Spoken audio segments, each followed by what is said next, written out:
बाजार त्या हायवेवरती भरता नाही. एवढंच सांगा तुम्हाला तिथे टेक्निकल वाहतूक कोंडी हा विषय आणूच नका. तो आठवडा बाजार जो काही म्हटला जातोय म्हणजे तो भाजी बाजार आहे तो उचलून गावाच्या बाहेर आहे. ही दुकानं इथे घालतात, बाजार चालू आहे, आपली तिथे प्रशासनाची वचक नसल्यामुळे ते कुठून परत तिथेही घालतात. त्यामुळे सोमवार पेठेतच बाजार भरावा ही आमची व्यापाऱ्यांची मागणी.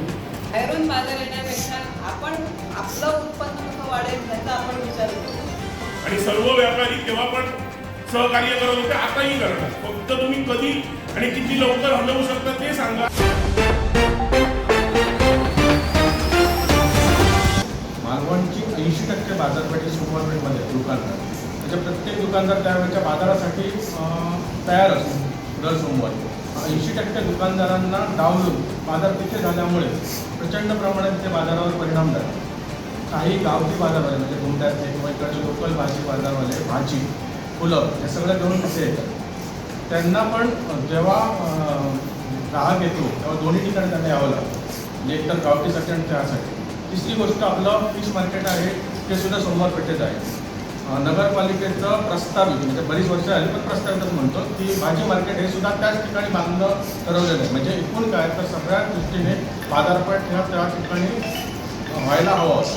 पण आता तोच बाजारपेठ म्हणजे जो बाहेरचे लोक येतात ते बाहेर जाऊन बसतात, म्हणजे इकडच्या स्थानिक लोकांना त्याचा काहीच फायदा होत नाही. नगरपालिका जर स्थानिक लोकांच्या मागे उभे राहून जर बाजार तिथे आणत नसेल तर आम्हाला त्याचा विचार करावा लागतो. एवढ्यासाठीच आम्ही सगळे जमून आलो. हे जे बाहेरचे व्यापारी येतात त्यांच्याकडे जे लोक माल घेतात जे काही तिथे पैसे त्याचा इथल्या स्थानिक लोकांना काही विषय ते आले दुपारी आपल्या गाड्या भरल्या त्याच्यावर पैशाच्या पिशव्या भरल्या तर ते बाहेर आपल्या गावी घेतात. म्हणजे ते पैसे जे आपले लोक देतात त्याचा स्थानिक लोकांना काय होईल व्यापारी आपला माल विकतात पैसे देऊन.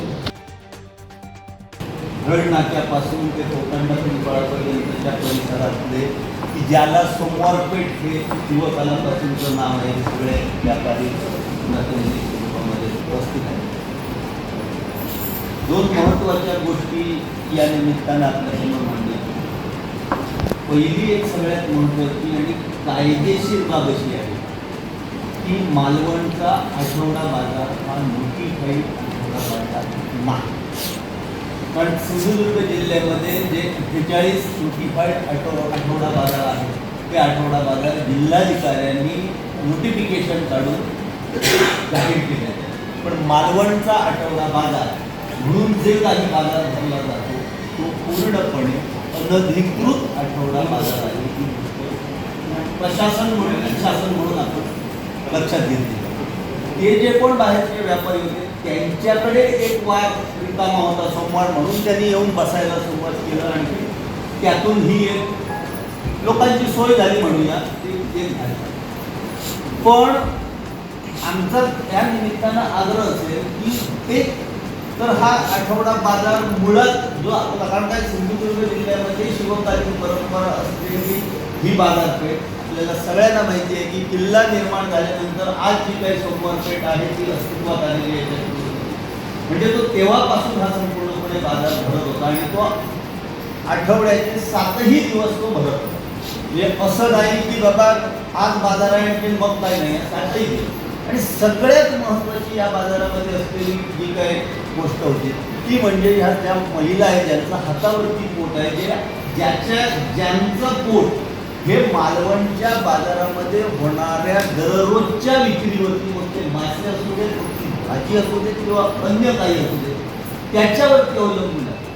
आज होत आहे काय की ज्यावेळी हा बाजार बाहेर गेला त्यावेळी मगाशी म्हटल्याप्रमाणे लोक आत येत नाही सोमवार आणि त्यामुळे मग त्यांची परिस्थिती अशी होते की त्यामध्ये त्यांचा त्या दिवशीचा म्हणजे बाजाराचा दिवस असताना सुद्धा कधीतरी चायपाव खाऊन रवाचं लागतात किंवा मग मस्क्या पावावर भागावचा लागतात. बरोबर आहे ना. ही सगळ्यात महत्त्वाची अडचणीची गोष्ट आहे. आणि मग त्याचा परिणाम काय होतोय की पुढच्या 6 दिवसांवरती त्याचा परिणाम होतोय. मग फक्त बुधवार शुक्रवार रविवार मासे बाजारात काही ना कुठे लोक या त्याच्यामध्ये येतात. त्यामुळे ही एक सगळ्यात महत्त्वाची गोष्ट आहे की आमचं जे काही नुकसान होत आहे त्याच्याही पलीकडे जाऊन त्यांचं जे काही नुकसान होत आहे हे तुम्ही खूप काळजीपूर्वक प्रकरण हाताळलं पाहिजे आणि गांभीर्याने घेतलं पाहिजे. ही एक गोष्ट.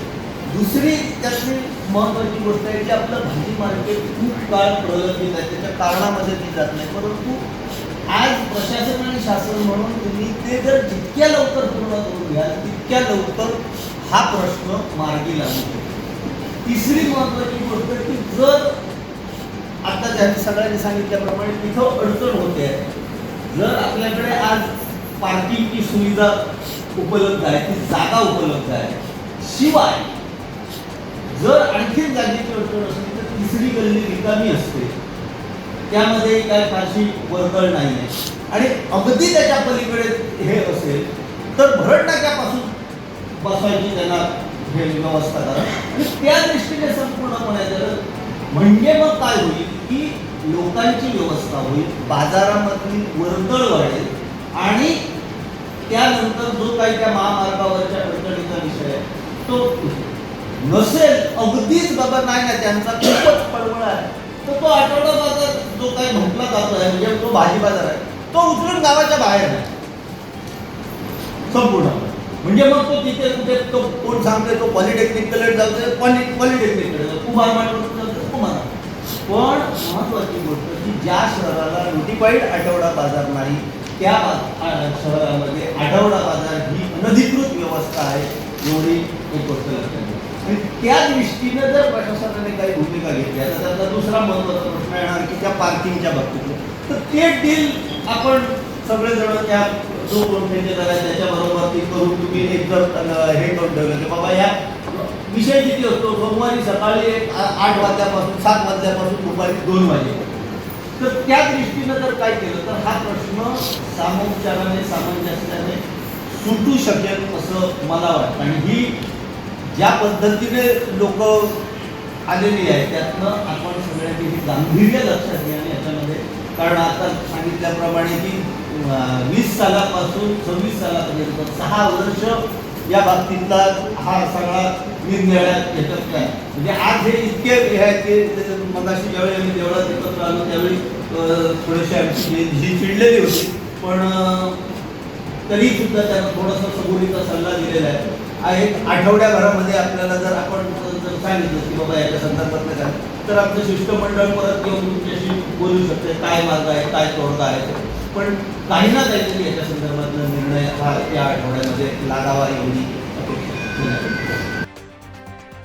वस्ती आणि एक बाजारपेठ तिथे बाजारपेठ मिळत असेल तर मग त्याचा कुठेशी प्रशासनाने आणि नगरपालिकेने विचार केला पाहिजे यांच्यावर परिणाम होत असेल. कारण काय झालं आहे आव्हान आमच्यासमोर खूप आहे, ऑनलाईनचं आहे, बाकीचे आहे, मॉलचं आहे ते आहे.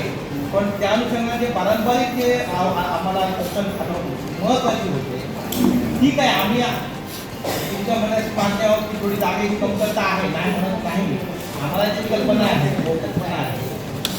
की म्हणजे तेवढं तिथे आवश्यक बसतील की नाही काय शंका आहे. पण त्यातून काहीतरी मध्यम मार्ग काढू, आपलं भाजी मार्केट लवकर लवकर सुरू करू आणि पूर्वंपार जशी आपली मालवण शहराची जी रौनक होती ती पुन्हा परत यावी याच्यासाठी आमचा प्रयत्न आहे. अट्टहास नाही, प्रयत्न आहे की जेणेकरून प्रशासन शासन आणि आम्ही म्हणून काहीतरी मार्ग काढावा जेणेकरून हे व्यापारी सुखाने नांदतील आणि ह्या गावाची शोभा टिकून राहील.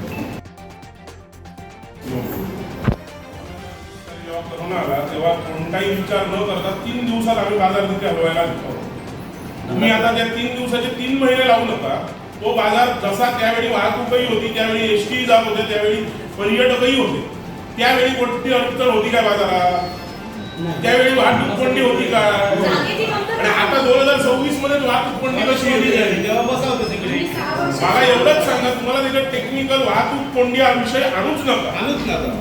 सोमवारच्या एसटी बंद ठेवा. मॅडम तुमचं पण दुकान आहे, तुम्ही पण तिथे आहात. 2019 साली जर बाजार तिथे भरतो तर आता का नाही भरत ह्याचं आम्हाला फक्त उत्तर द्याले. आम्ही सांगतो की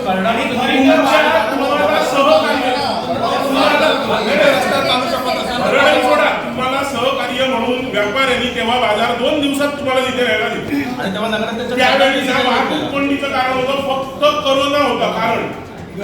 आज करोनाचं कारण नाही. तेव्हा आज वाहतूक काही तेवढीच आहे आणि सर्व गोष्टी तेवढ्याच आहेत. आणि दुसरी गोष्ट वाहतूक कोंडी साहेब तिकडे जाताना जर झाली तर आज इमर्जन्सी पेशंट हे कुडाळला जातात, त्या वाहतुकीतच मरणार ते. बाहेर जायला मार्गच नाही आहे मालवण. आज तुम्ही स्वतः जर ओरसला जायला म्हणाला सोमवारच्या दिवशी तर पाऊण तास आधी तिकडे बाहेर पडायला लागतं. मी सांगतो सोमवारी एसटी वाल्याला निवेदन द्या आणि साहेब आणि आता जो बाजार भरतो त्याचा फॅक्ट सांगतो. जी दुकानं इथे घालतात, बाजार चालू आहे, आपली तिथे प्रशासनाची वचक नसल्यामुळे ते कुठून परत तिथेही घालतात. बाकी काही नाहीये, बाजार तिकडे नाहीच आहे. तुम्ही तो बंद केला की आपोआप लोक इथे येणार. आणि वाहतूक कोंडी ही चुकूनही तुम्ही रिझन देऊ नका. त्यावेळी पण तेच रस्ते होते, त्यावेळी तेच होते. आणि वाहतुकी कोंडीचा विषय असेल, वाहनतळ सोय झाली आणि हवं तर भरपूर जागा आहे जिथे आपली टू व्हीलर पार्किंग होऊ शकतं आणि सर्व व्यापारी तेव्हा पण सहकार्य करत होते, आताही करतात. फक्त तुम्ही कधी आणि किती लवकर हलवू शकता ते सांगा. बाकी त्याच्यात टेक्निकल गोष्टच काय नाहीये साहेब.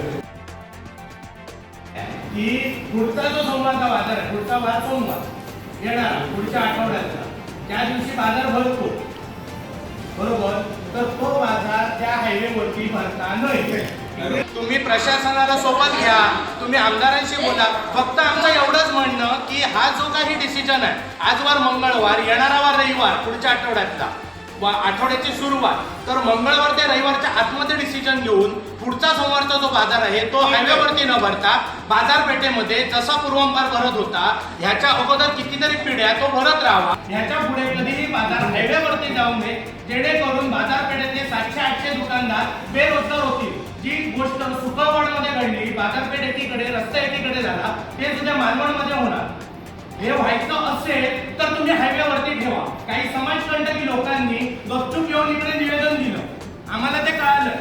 8-10 जणांनी, त्या 10 जणांसाठी आणि काहीच्या छोट्या मताच्या पॉकेटसाठी जर तिकडे बाजार राहत असेल तर ते अत्यंत चुकीचं आहे. इकडे 700-800 लोक आलेली आहेत, थोडी नाही आली. प्रत्येक जण आपलं दुकान सोडून आलेलं आहे. तर एवढ्यासाठी फक्त आमची तुमच्याकडे विनंती आहे की तो बाजार हायवेवरती न भरता बाजारपेठेमध्येच भरावा. माणसं आहेत आणि सगळं मला माहिती आहे की कुठे बाजार होता काय. मी ह्या खुर्चीवर बसल्यापासून हे आताच तुम्ही आपण काय आहे तुमच्या मागे बघू आणि आम्ही सगळे प्रशासन आणि सगळे म्हणाले विचार. पण माझं एक म्हणणं आहे की आपल्याला इकडे जागा कमी आहे. त्याबद्दल आता पाटील सरांनी सांगितलं की आपण कुठे भाजी मार्केटबद्दल आम्ही आता काम चालू आहे. चतुर्थीपर्यंत पूर्ण होईल. मग ही आपली भाजी मार्केटमध्ये बसणारी आपली फुलंवाली असली छोटे सगळे आपल्या भाजी मार्केटमध्ये बसू शकतात. ते आपण बहुतेक 3-4 महिन्यात होईल. खात्री मी 100% नाही सांगत आहे, पण अगदी 90% तरी होईल काम. आणि दुसरं म्हणजे आता जागा संदर्भात आपण म्हणतो आहे की रस्त्यावर लावायचं बरोबर. तर आपल्याकडे एसटी गेली की दुसरी जागाच नाही. पण आपण मी दुसरा एक विचार करतो की मी आता काय बोलत नाही, पण भाजी मार्केटसाठी आपण एक व्यवस्थित जागा आणि बसायला मिळेल. आपण पूर्वी जसा आपला बाजार होता तसं तुम्ही म्हणजे आठवड्याचा एकच दिवस नाही तर रोजच्या रोज बाजार आपला चालवला पाहिजे, आपली दुकानं पण चालवला पाहिजे. अशी काहीतरी आपण सोय करूया. मी निलेश साहेबांशी पण या संदर्भात बोलणार आहे. आपण जागा किंवा काय असेल आणि त्यांच्या ह्याच्यात आपण रोजच्या रोज बाजार भरला पाहिजे असं मला पण वाटतं. कारण मी पण इथली एक स्थानिक आहे. आपली सगळी ही मालवण बाहेरून बाजार येण्यापेक्षा आपण आपलं उत्पन्न कसं वाढेल ह्याचा आपण विचार करतो असं तर माझं म्हणणं आहे. बरोबर आहे ना की एकच ते भाजी बाहेरून येणार सगळं आपल्या कपड्याची दुकानं आहेत किंवा बेकरी आहेत काय आहे काय पण एकच दिवस नाही. तो कसला सोमवारचा 5 दिवसाचा बाजार आहे पण 5 तासाचा तर ते बाहेरून येणार आणि त्यांच्यासाठी आपण गेलो आपण एकत्र बसून त्याच्यावर काय तो तोडगा काढू. तुमच्या सगळ्यांचं आम्ही निवेदन देतो. त्या सगळ्यांच्या बरोबर जी नगर परिषदेची जनरल बॉडी आहे त्या जनरल बॉडीबरोबर आम्ही चर्चा करणार. जागेची उपलब्धता वाहतुकीला कुठं अडथळा येणार तुमच्या सगळ्यांच्या सजेशनचा म्हणजे विचार करून त्या सगळ्यांच्या समोर आम्ही त्याच्यावर चर्चा करणार आणि त्यावेळी आम्ही मग त्या तुमच्या योग्य वाटत असेल आम्हाला योग्य असेल किंवा यामध्ये कोणाचं नुकसान नको. तुमची सगळ्यांचीच मागणी आहे की जो सोमवार पेठमध्ये बाजार होता तो सोमवार पेठमध्ये यावा. त्यासाठी आम्ही जास्तीत जास्त प्रयत्न करू की जेणेकरून जागेचा पण अडचण मिटावी, वाहतुकीला पण जास्त कुठे अडथळा येऊ नये. यासाठी आम्ही सविस्तर चर्चा करून पूर्ण 100% प्रयत्न करायचा प्रयत्न करतोय आम्ही. पण असं नाही म्हणत की सोमवारचा बाजार ह्या सोमवारपासून बंद झाला पाहिजे ना. आम्हाला त्यावर चर्चा केली पाहिजे आहे, आम्हाला त्यावर निर्णय घेतला पाहिजे.